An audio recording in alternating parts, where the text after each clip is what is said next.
సమూయేలు 2వ గ్రంథము 24వ అధ్యాయం. ఇంకొక మారు యెహోవా కోపము ఇశ్రాయేలీయుల మీద రగులుకొనగా ఆయన దావీదును వారి మీదికి ప్రేరేపణ చేసి, నీవు పోయి ఇశ్రాయేలు వారిని యూదా వారిని లెక్కించుమని అతనికి ఆజ్ఞ ఇచ్చెను.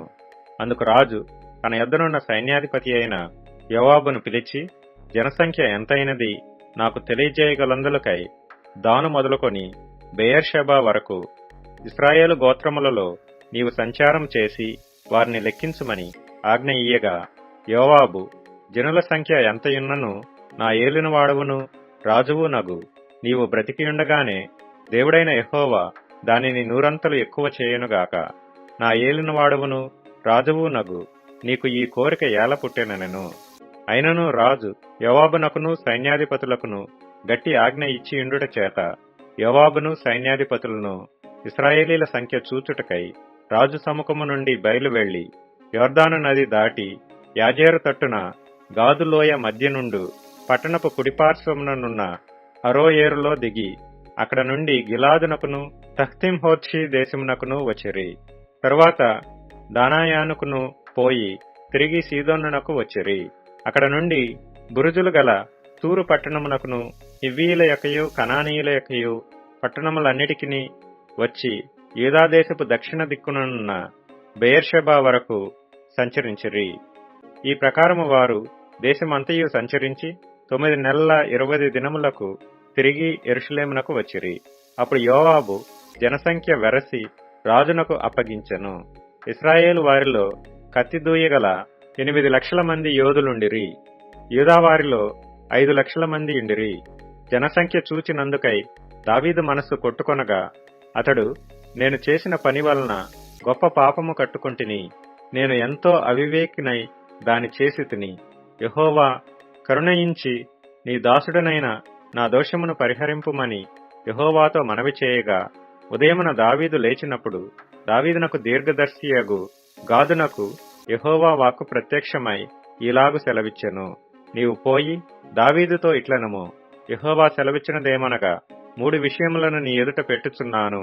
వాటిలో ఒకదానిని నీవు కోరుకొనిన ఎడల నేనది నీ మీదికి రప్పించెదను. కావున గాదు దావీదునొద్దకు వచ్చి ఇట్లని సంగతి తెలియజెప్పెను, నీవు నీ దేశమందు 7 సంవత్సరములు క్షేమము కలుగుటకు ఒప్పుకొందువా?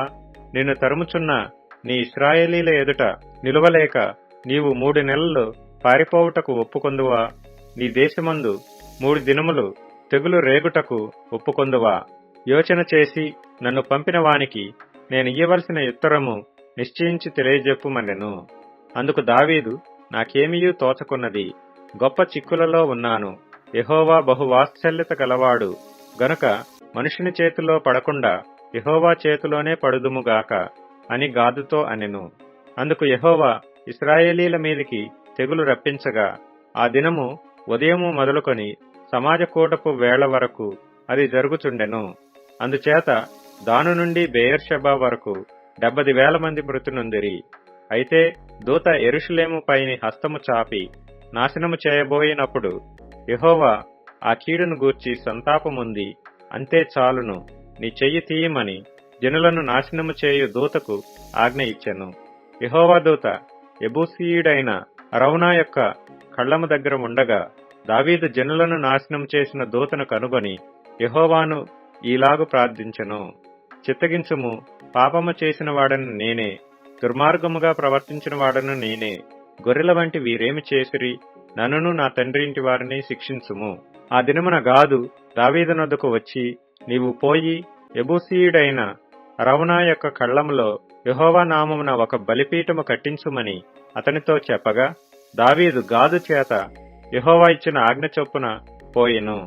అరౌనా రాజును అతని సేవకులను తన దాపునకు వచ్చుట చూచి బయలుదేరి రాజునకు సాష్టాంగ నమస్కారం చేసి, నా ఏలినవాడవును రాజువు నగు నీవు నీ దాసుడనైన నా యొద్దకు వచ్చిన నిమిత్తమేమని అడుగగా, దావీదు, ఈ తెగులు మనుషులకు తగలకుండా నిలిచిపోవునట్లు యెహోవా నామమున ఒక బలిపీఠము కట్టించుటకై నీ యొద్ద ఈ కళ్ళమును కొనవలనని వచ్చితినెను. అందుకు అరౌనా, నా ఏలినవాడవగు నీవు చూచి ఏది నీకు అనుకూలమో దాన్ని తీసుకొని బలి అర్పించుము.